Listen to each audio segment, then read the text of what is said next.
Hello friends, now today we will finish this lesson after discussing glossary and comprehension, that is question and answer C.1.1. We have gone through the whole lesson. In 1 or 2 minutes I will revise or remind you everything whatever we have seen.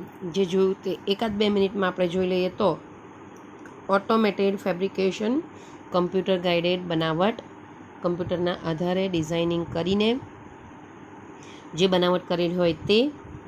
કારનું ઉદાહરણ આપ્યું, તમને નહીં ગમી તો તમે જાતે design કરો તો કંપની તમને તમારી બનાવેલી કમ્પ્યુટર પર ડિઝાઇન કરેલી આપી શકે છે. આ ભવિષ્યમાં આ બધું શક્ય છે, નજીકના ભવિષ્યમાં, કેટલુંક આજની તારીખમાં પણ શક્ય થઈ જ ગયું છે. ત્યાર પછી એ ઓટોમેટેડ ફેબ્રિકેશનને કારણે સમાજ પર કેવી અસર આવશે, તો તેના 4 મુદ્દા છે. તેમાં પહેલું બેટર પ્રોડક્ટ ક્વોલિટી, એટલે જે પણ પ્રોડક્ટ એટલે ઉત્પાદિત વસ્તુ તેની ક્વોલિટી, એની ગુણવત્તા. ક્વોલિટી જો નહીં લખ્યું હોય પછી ગુણવત્તા, કાં તો મારાથી તમને ઇન્ડિકેટ કરીને લખાવાયું નહીં હોય તો ગુણવત્તા આપણે કહીએ, તો વધારે સારી ગુણવત્તાવાળી વસ્તુ મળશે. એમાં ફ્રીજ, કાર કે રેફ્રિજરેટર કંઈ પણ આવી શકે છે. મોર રિસાયકલિંગ અથવા તો ડિફરન્ટ કાઇન્ડ ઓફ રિસાયકલિંગ એમ પણ કહી શકાય કે એને મેલ્ટ કરીને ઓગાળીને કરતાં પણ એના રિપ્લેસમેન્ટમાં જ્યારે બીજી વસ્તુ લેવામાં આવે છે, એટલે જૂનું ટીવી આપીને નવું ટીવી, જૂનું ટોસ્ટર આપીને નવું ટોસ્ટર, કે જૂનું ગાડી બાઇક આપીને નવી બાઇક લેવી, તો એ રિપ્લેસમેન્ટ થાય છે. ત્યારે જૂના પ્રોડક્ટના, જૂની વસ્તુના સારા પાર્ટ્સને લઈને નવા પ્રોડક્ટને બનાવવામાં તેનો ઉપયોગ કરવો, તે રિસાયકલિંગ, રીયુઝ પણ કહી શકાય તે. રિટર્ન ઓફ વિલેજ ક્રાફ્ટ વર્કરમાં મેં તમને ફેશન ડિઝાઇનરનું ઉદાહરણ આપેલું, યાદ આવ્યું હોય તો 2 વાર આપ્યું છે, એટલે હવે પાછી નથી કહેતી. પણ ટૂંકમાં ગૃહ ઉદ્યોગ અથવા તો ઘરગથ્થુ જે પણ કામ થતા હોય તો તેને ક્રાફ્ટ વર્કર્સને એને પાછું ચાન્સ મળી શકે છે કમ્પ્યુટરના ગાઈડન્સથી. અને ન્યૂ મેડિકલ ટ્રીટમેન્ટમાં આપણે વાત કરી કે બધા ઇન્સ્ટ્રુમેન્ટ્સ નેનો સ્ટ્રક્ચરવાળા બનશે, નાનામાં નાના દવાના કણ જેટલા નાના પણ બની શકે છે.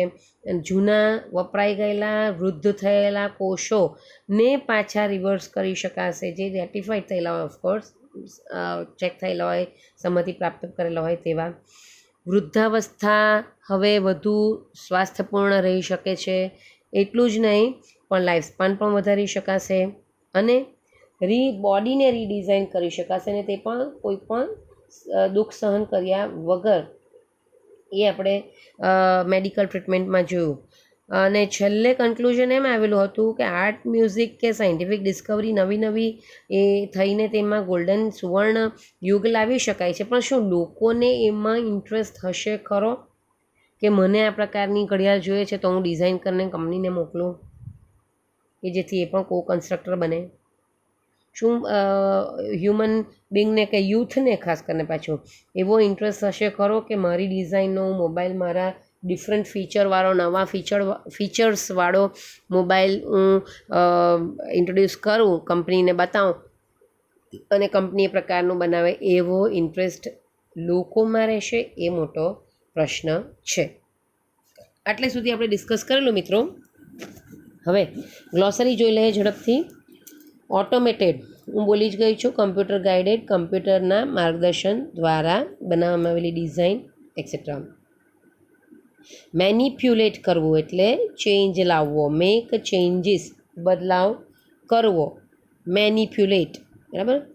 પ્રોપર્ટીઝ, કેરેક્ટરિસ્ટિક, લાક્ષણિકતાઓ. આ ધારો કે કંઈક વસ્તુ છે તો તેની કઈ કઈ પ્રોપર્ટીઝ છે, એની અંદર રહેલી પ્રોપર્ટીઝ કહો તો એની અંદર રહેલી લાક્ષણિકતાઓ, બરાબર. તો લાયબિલિટી, રિસ્પોન્સિબિલિટી, જવાબદારી, જિમ્મેદારી.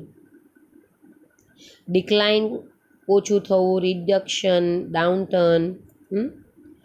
કમ્પેન્સેશન, મેં તમને ઉપર કમ્પેન્સેશન શબ્દ આવેલો ત્યારે કીધું કે ફાળો આપશે, એમ. ફાળો કોન્ટ્રીબ્યુશન પણ કહી શકાય, પણ કમ્પેન્સેશન એ પોતાનો ફાળો આપશે. શેમાં? એન્વાયરમેન્ટના સુધારો લાવવામાં, એ હિસાબે કીધું. આમ જેવા તો કમ્પેન્સેશન, બેનિફિટ અને રિપેરેશન. રિપેર પરથી યાદ રાખવાનું, રિપેરેશન મરમ્મત આપણે કહીએ ને, શેમાં મરમ્મત? તો આપણે મોરસાઇકલિંગ છે ને, રિસાયકલિંગ, તેમાં છે છેલ્લું કે this will be a great compensation to environment. તો આ પર્યાવરણને મરમ્મત માટે આ કામનું. મરમ્મત એટલે શું? કંઈક ખરાબ થયું હોય તેને રિપેર કરવું. ખરાબ શું થયું છે? તો કે પર્યાવરણ. તો તેમાં સુધારો લાવવામાં એક ફાયદાકારક રહેશે, બેનિફિશિયલ રહેશે. બેનિફિટ નાઉન છે, બેનિફિટ. બેનિફિશિયલ એડજેક્ટિવ થાય, વિશેષણ થાય. Bang, suddenly, with a bang, suddenly, અચાનક. યકાયક આપણે કહીએ તો. શ્રિંક, મિનિમાઇઝ થવું, નાનું થવું. મોલેક્યુલ, પાર્ટિકલ, કણ. હું કણ કણ બોલ્યા કરતી હતી જ્યારે આપણે આગળ લેસન જોયું તો. મોલેક્યુલ, કણ, પાર્ટિકલ. રેટિફાઈડ, રેટિફાઈડ ટિશ્યુ કીધા છે. પરમિટેડ, સંમતિ આપેલા, ચેક કરેલા હોય ને અમુક પ્રકારના શરીરના કોષો, તેને રિવર્સ કરી શકાશે સાયન્સ અને ટેકનોલોજી દ્વારા, ખાસ કરીને કોમ્પ્યુટર ગાઈડેડ જે પણ ટેકનોલોજી હશે તેના દ્વારા. So these were the glossary. This was the glossary. You have to write in your notebook. Text બુકમાં ચાલુ પાઠમાં હું પેન્સિલથી ગુજરાતીમાં કહેતી જાઉં છું, તે લખવા તો કહું જ છું. આ ઇંગ્લિશ ઇન્ટુ ઇંગ્લિશમાં લખવાનું. નિયરેસ્ટ મિનિંગ હવે તમે એકવાર પરીક્ષા આપી ચૂક્યા છો એ ખ્યાલ આવ્યો હશે. નિયરેસ્ટ મિનિંગમાં કેવી રીતે જવાબ તમારે લખવાનો તે અને કેમ ગ્લોસરી યાદ રાખવાની જરૂરી છે તે. C.1.1 કોમ્પ્રિહેન્શન પેજ નંબર 17 પર છે. મિત્રો આપણે એક બે વાત પહેલાં ડિસ્કસ કરી લઈએ. ગયા લેક્ચરમાં, it is in session, I told you કે બહુ જ ઓછા જણાએ ઝૂમ એપ મીટિંગમાં જોડાયેલા હતા. 22 જણ હતા. તે પણ પાછા આવે છે અને 22-24 હશે. પણ તેમાં મેં એક વાત કરી હતી, કઈ રીતે 2 સવાલ લખવાના તે. એક ખાલી જગ્યાની વાત કરી છે. ખાલી જગ્યામાં જો વાક્ય નહીં લખ્યા હોય તો મેં 0 માર્ક આપેલા છે હમણાં પણ. ભલે આપણી વાત નહીં થઈ કે પણ ખાલી જગ્યા તમે અગાઉ લખીને આવેલા છો. અને વાક્ય કયા પ્રકારનું, કયા લેંગ્વેજ ફંક્શનનું છે તેમાં જો વાક્ય નહીં લખ્યું હોય તો તેમાં પણ 0 જ આપવાની છું. હવે પછી આ વખતે મેં 0 આપ્યા નથી, કારણ કે એનું ડિસ્કશન આપણું થયું નહોતું. જેમ કે પ્લીઝ હેલ્પ મી, તો પ્લીઝ આવે એટલે રિક્વેસ્ટિંગ. કયું આવે લેંગ્વેજ ફંક્શન? રિક્વેસ્ટિંગ. તો રિક્વેસ્ટિંગ ખાલી લખ્યો તો બી આ વખતે આપી દીધા છે. Otherwise you have to write please help me, પૂર્ણ વિરામ, ડેશ કરીને. આ કયા પ્રકારનું ફંક્શન? તો કે ભાઈ રિક્વેસ્ટિંગ એમ. તો એવું વાક્ય પણ લખવાનું છે. બીજી વારની ટેસ્ટમાં જો આ વાક્ય નહીં લખશો તો તમારા માર્ક્સ કપાઈ જશે મિત્રો. એટલે આ તમારી જાણ ખાતર. ઓકે, ગ્લોસરી જોઈ લીધી આપણે. હવે આપણે C.1.1 એક્સરસાઇઝ જોઈશું. ચોપડી મિત્રો તમારી સામે જ રાખજો. પેજ નંબર 16 અને 17 મને અત્યારે જ હું ઈચ્છું કે તમારી પાસે હોય ટેક્સ્ટ બુક. એટલે હું તમને પેજ નંબર કે પેરેગ્રાફ નંબર કે લાઇન પણ કહું અને ગુજરાતીમાં એક્સપ્લેન કરું સવાલનો જવાબ, તો એ તમારી સામે હોય તો વધારે સારું. એટલા માટે તો કોમ્પ્રિહેન્શન 1 C.1.1. પહેલો સવાલ, why is the customer called co constructor? Customer કેમ કો કન્સ્ટ્રક્ટર કહેવાય છે? તો તેના જવાબમાં કો કન્સ્ટ્રક્ટર એટલે શું? પહેલાં સહરચેતા, મેં તમને આગલા 2 પહેલાંના લેસનમાં કીધેલું. રચના કરનાર, કન્સ્ટ્રક્ટ કરનાર, બનાવનાર, પણ પહેલાં મેન્યુફેક્ચરરની સાથે બનાવનાર, તે કો કન્સ્ટ્રક્ટર. કેમ? તો જુઓ, પેજ નંબર 16 પર છે અને હું તમને એ લાઇન્સ ફરીથી કહી દઉં કે inviting the customer into design, development and production. જુઓ પેજ નંબર 16, છેલ્લેથી બીજો પેરેગ્રાફ, છેલ્લેથી ચોથી લાઇન. કે મેન્યુફેક્ચરર્સ છે ને એ લોકો કસ્ટમરને આમંત્રિત કરે. શેને માટે? ડિઝાઇન કરવા, એમાં જ વિકાસ કરવા. ડેવલપમેન્ટ એટલે આ પ્રકારની ડિઝાઇનની આમાં થોડું આમ ચેન્જ વગેરે ડેવલપમેન્ટમાં. અને પ્રોડક્શન પ્રોસેસ અને ઉત્પાદન પ્રક્રિયા જે હોય તેમાં કસ્ટમરને ઇન્વાઇટ કરે તો એના દ્વારા અણધારેલી, નહીં ધારેલી વસ્તુનું ઉત્પાદન પણ થઈ શકે છે. તો એટલા માટે in Autofac the customer is a co constructor. હવે એ મેન્યુફેક્ચરરની સાથે વસ્તુ ઉત્પાદિત કરવામાં એ મદદરૂપ થવાનો છે. એટલે કો એટલે સાથી, સહ, બરાબર. અને એના પછીનું વાક્ય છે ને તે પણ લઈ લેવાનું કે product liability, other risk and patent rights may be shared with the customers. Co constructor છે એટલા માટે ઉત્પાદિત થયેલી વસ્તુની લાયબિલિટી, વિશ્વસનીયતા આપણે કહીએ તે, અને અધર રિસ્ક, બધા બીજા રિસ્ક પણ શું કહેવાય કે પ્રોફિટનો અને લોસનો રિસ્ક જે હોય તે, પેટર્ન રાઇટ, હક અમુક જે પ્રકારના હોય તે બધા પણ કસ્ટમર સાથે શેર કરવામાં આવશે. અને એટલા માટે એ કો કન્સ્ટ્રક્ટર છે. ખ્યાલ આવ્યો? આગળ જઈએ. How will Autofac reduce demand of replacement. Autofac કેવી રીતે રિપ્લેસમેન્ટ એટલે એક વસ્તુની જગ્યાએ બીજી વસ્તુને રિપ્લેસ કરવીની જગ્યાએ લાવવી, તે એ જરૂરિયાત, એ માંગણીને ઓછી કરશે. કેવી રીતે? તો આપણે આ બેટર પ્રોડક્ટ ક્વોલિટી છે ને, પોઈન્ટથી આખું આવી જશે. પેજ નંબર 16 અને 17 પર એક લાઈન છે. શું કેવી રીતે ડિમાન્ડ રિડ્યુસ થશે, રિપ્લેસમેન્ટની ડિમાન્ડ? તો તેમાં છે, ગુજરાતીમાં કહી દઉં તો, કે આ ઓટોમેટેડ મેથડ દ્વારા જે પણ મેથડ શેની? તપાસ અને સંકલન, ઇન્સ્પેક્શન અને એસેમ્બલી. તપાસ અને સંકલન, ચેક કરવું કે સારું છે પાર્ટ્સ, અને પછી એને ભેગા કરીને એક પ્રોડક્ટ બનાવવી.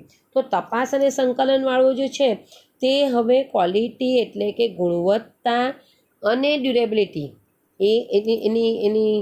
એનું આયુષ્ય એમ વસ્તુનું, તો એ ડ્યુરેબિલિટી એ વસ્તુની હવે ઇમ્પ્રૂવ કરશે. કોણ? આ ઓટોમેટેડ મેથડ જે છે તે. અને એટલા માટે હવે એમ કે કાર કે ટેલિવિઝન કે રેફ્રિજરેટર, આ છે 16મા પાના પર છેલ્લી 2 લાઈન છે તે, કે કાર, ટેલિવિઝન કે રેફ્રિજરેટર છે તે હવે પહેલાંના મોડેલ કરતાં વધારે લાંબો સમય ચાલશે, ડ્યુરેબલ બનશે.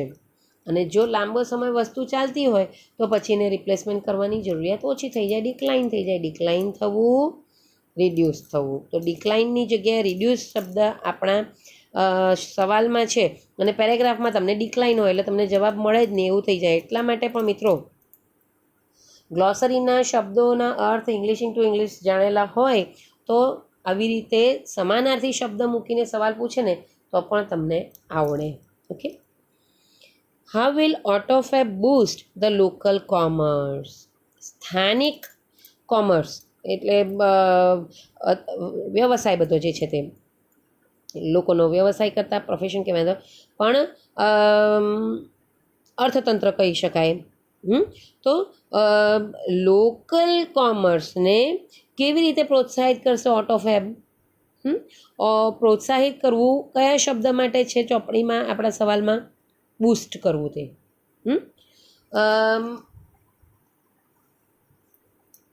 ઓટોફેબ એ લોકલ કોમર્સને કેવી રીતે પ્રોત્સાહિત કરશે? તો એમાં તમને ખ્યાલ આવી ગયો છે મારો પેલો ફેશન ડિઝાઇનિંગવાળો ઉદાહરણવાળો પેરેગ્રાફ. કયો? The return of the village craft worker. ખ્યાલ આવ્યો? તો કેમ લોકલ કોમર્સને બૂસ્ટ કરશે, પ્રોત્સાહિત કરશે? કે કોમ્પ્યુટર ડિઝાઇનથી જે પણ વસ્તુ કે ઉત્પાદિત પ્રોડક્ટ જે પણ હોય તેને ડિઝાઇન કરવામાં આવે, નવી ડિઝાઇન કરવામાં આવે, નવા ફીચરવાળી ડિઝાઇન કરવામાં આવે, નવા મટીરિયલથી ડિઝાઇન કરીને બનાવેલી વસ્તુ હોય, તો ત્યારે એ જે પણ એ લોકોની કૌશલ્ય છે, સ્કિલ છે, લોકોની ક્રાફ્ટ વર્કિંગ છે, તો એ સ્કિલને હવે પ્રોત્સાહન મળશે. એ પેલું કેન્દ્રીકરણ થયેલું હોય, સેન્ટ્રલાઇઝડ ફેક્ટરી હોય તે ડિસેન્ટ્રલાઇઝ થશે. એટલે ફેક્ટરી તો કદાચ બંધ જ થઈ જાય એવું પેરેગ્રાફમાં કીધું છે. કેમ? તો કે કોઈ ઇકોનોમિક બેનિફિટ, પ્રોફિટ નહીં દેખાય, તો એને કારણે ફેક્ટરીઓ બંધ થઈ શકે છે અને નાના નાના જે ક્રાફ્ટ વર્કર્સ છે એ લોકોને ફરીથી હવે કામ મળવાનું શરૂ થઈ શકે છે. કોને કારણે? ઓટોફેબને કારણે, કમ્પ્યુટર ગાઈડેડ બનાવટને કારણે, પ્રોડક્શનને કારણે. બરાબર? તો એ રીતે આ લોકલ કોમર્સને પણ બૂસ્ટ મળી શકે છે. ચોથો સવાલ છે કે Autofac will be a boon to environment. Give your arguments for the statement. boon to environment. એન્વાયરમેન્ટને માટે આશીર્વાદરૂપ કેમ? એના પહેલાંનું મોર રિસાયકલિંગ છે તે વાળું આવશે. કમ્પેન્સેશન ટુ એન્વાયરમેન્ટ છે ને, હમણાં જ આપણે શબ્દાર્થમાં જોયું તે beneficial to environment. boon to environment. કેવી રીતે? તો ગુજરાતીના તમે સાદી ભાષામાં તમને કહો આમાં જવા પહેલાં તો વસ્તુ રિપ્લેસમેન્ટ ઓછી થશે અને રિસાયકલ થશે. રિસાયકલ પણ નવી મેથડમાં થશે, મેલ્ટ કરીને કે ઓગાળીને જ નહીં, પણ પેલી રિપ્લેસમેન્ટની જૂની કાર આપીને નવી કાર લીધી, જૂનું બાઇક આપીને નવું બાઇક લીધું, જૂનું કમ્પ્યુટર આપીને નવું કમ્પ્યુટર લીધું, જૂનું ફ્રીઝ આપીને નવું ફ્રીઝ, જૂનું ટીવી આપીને નવું ટીવી. તો આ જે ઓલ્ડ સ્ટફમાંથી ન્યૂ મોડેલ ફેબ્રિકેટ થાય. જૂનું સ્ટફ છે, મટીરિયલ છે, વસ્તુ છે, તેના પાર્ટ્સ એના શું કહેવાય અંદરના નાના જે પાર્ટ્સ હોય છે તો તેમાંથી નવી એનો આઉટર લુક આખો બદલી કરવામાં આવે અને ઇન્ટરનલ જે ઇન્ટિરિયર બધું જે અંદરનું હોય છે તે જૂના સ્ટફનું જ હોય, જૂના ટીવીનું, જૂના ફ્રીજનું, જૂના કારનું, જે સારી કન્ડિશનમાં હોય. બરાબર? તો એના દ્વારા જે નવું મોડેલ તૈયાર કરવામાં આવે તો એને કારણે ડમ્પ એટલે કે કચરો, ઇલેક્ટ્રિક વેસ્ટ એ ઓછો થશે. ઇલેક્ટ્રિક વેસ્ટ ઓછો થશે એટલે પૃથ્વીનો જે એન્વાયરમેન્ટ બગડવામાં મોટો ફાળો છે એનો તે ઓછું થશે. ઇલેક્ટ્રિક વેસ્ટ ઓછું થશે અને એન્વાયરમેન્ટને પ્રોફિટેબલ બેનિફિશિયલ રહેશે અને એ રીતે એન્વાયરમેન્ટ માટે એ આશીર્વાદરૂપ રહેશે ઓટોફેબ. બરાબર? કેમ આપણે રો મટીરિયલની બી ઓછી રો મટીરિયલ કહી શકાય, રો નહીં, રો એટલે હાઉસ, નેરો ઉચ્ચાર હોય તો ROW અને રો કાચું ROW. રો હાઉસ નહીં કહેવાય, રો હાઉસીસ કહેવાય ને રો મટીરિયલ કહેવાય કાચો માલ. કાચા માલનો પણ ઉપયોગ ઓછો થશે એમ કીધું ને, તો એ રીતે બી ડમ્પ અને કચરો વેસ્ટ ઓછો થઈ શકે છે. બરાબર? તો એ રીતે પણ ઓટોફેબ કમ્પ્યુટર પર ડિઝાઇન થઈ જાય એટલે પછી એ એન્વાયરમેન્ટ પર્યાવરણને ઓછું બગાડે, કચરો ઓછો કરે. બરાબર? ઓકે, હવે એના માટે આ લાઇન્સ ઇંગ્લિશની જે છે તે કે ઇન્સ્ટેડ ઓફ બાઇંગ, જો પેજ નંબર 17 પર મોર રિસાયકલિંગ છે ને તે લાઇન બધી લઈ લેવાની કે instead of buying the latest model of a car or throwing અવે એન ઓલ્ડ ટોસ્ટર, ફેંકી દેવાની, જૂના ટોસ્ટરને ફેંકી દેવાનું કે નવી કાર લઈ લેવાની. પેલી જૂનું શું થયું તો ખબર નહીં, પડી રહી કાં તો બહાર પડી રહી કે પાર્કિંગમાં પડી રહી વગેરે. એની જગ્યાએ the customer will return there old models, જૂના મોડેલને રિટર્ન કરશે and get back new models fabricated from old stuff. જૂનું આપીને નવું લેશે પણ એ નવું પણ આઉટર લુક નવું હોય, અંદરના બધા જૂના પાર્ટ્સ જ વાપરવામાં આવેલો હોય, જે સારી કન્ડિશનમાં હોય, જે ડ્યુરેબલ હોય, સારી કંપનીના પણ હોય. ઓકે, અને there will be recycling of materials in new way. આ રીતે નવી રીતે રિસાયકલિંગ થશે અને એટલા માટે આ છેલ્લું વાક્ય કે this will be great compensation to environment and in this way it will be boon to environment. આપણા સવાલમાં છે તે લાઈન. આગળ જોઈએ છેલ્લું કે what will be the effect of Autofac on health and age of people. સ્વાસ્થ્ય અને ઉંમર પર શું અસર થશે? સ્વાસ્થ્યની વાત કરીએ તો ટિશ્યુઝ એટલે કે કોષો છે તે ઓલ્ડ મેચ્યોર્ડ અને ડીકે થઈ ગયેલા ટિશ્યુને રિવર્સલ કરી શકાશે, એ શક્ય બનશે. બરાબર? બીજું લાઈફ સ્પાન વધશે એટલે એ ઓલ્ડ પીપલ હેલ્થ અને એજ ઓફ પીપલની વાત કરીએ તો એજ ઓફ પીપલ એટલે શું? તો કે જીવનકાળ લાંબો થશે. એટલું જ નહીં પણ ઓલ્ડ પીપલની હેલ્થ ઇમ્પ્રૂવ થશે અને વૃદ્ધ લોકો પણ હેલ્ધી રીતે વધુ હેલ્ધી થઈને રહી શકશે. અને એક લાઈન આના પેરેગ્રાફમાં છે ન્યૂ મેડિકલ ટ્રીટમેન્ટમાં, તે છેલ્લી લાઈન કે it is likely that people will gain the ability to painlessly redesign their bodies. આ પણ એક શક્ય બાબત છે કે હવે કોઈ પણ પીડા અનુભવ્યા વગર પોતાની બોડીને રીડિઝાઇન કરી શકશે. એને માટે મેં નાકનું ઓપરેશન કે ચશ્માના નંબરનું ઓપરેશન વગેરે વાત કરેલી. તો એ શું રીડિઝાઇન કરેલું જ કહેવાય. અને એ કોને આધારે બધું હવે આજે શક્ય બન્યું છે? કમ્પ્યુટરના ગાઈડન્સને આધારે. Okay, so these were the question and answers. These you have to write in your notebook. Of course મિત્રો, તમને એમ થશે કે આમાં લાંબા લાંબા સવાલના જવાબ હોય તો પેરેગ્રાફ પરથી તો એક એક લીટીના હોય છે કે એક બે લીટીના 1 માર્કના હોય છે. પણ મિત્રો શોર્ટ નોટ 12મામાં આવે છે, ફાઇનલ એક્ઝામમાં પણ આવશે, 11મામાં પણ. બરાબર, તો એટલા માટે શોર્ટ નોટ માટે પણ આ બધા જરૂરિયાત આવડવું જોઈએ, જરૂરી છે. અને આમાંથી જ આ તમે સવાલ જવાબ લખો અને તમે ફેમિલિયર થાઓ તો એ જ તમને પેરેગ્રાફમાંથી સવાલ જવાબમાં પણ કામ લાગે.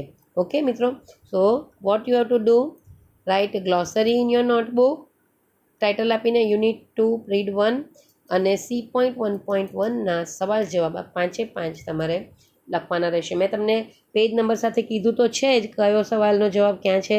ડાયજેસ્ટમાંથી લખો તો તેમ, ટ્યુશનનું મટીરિયલ અગર જો તમને મળ્યું છે તો તેમ લખી કાઢવાના જવાબ. Okay, so complete the notebook also. Thank you very much.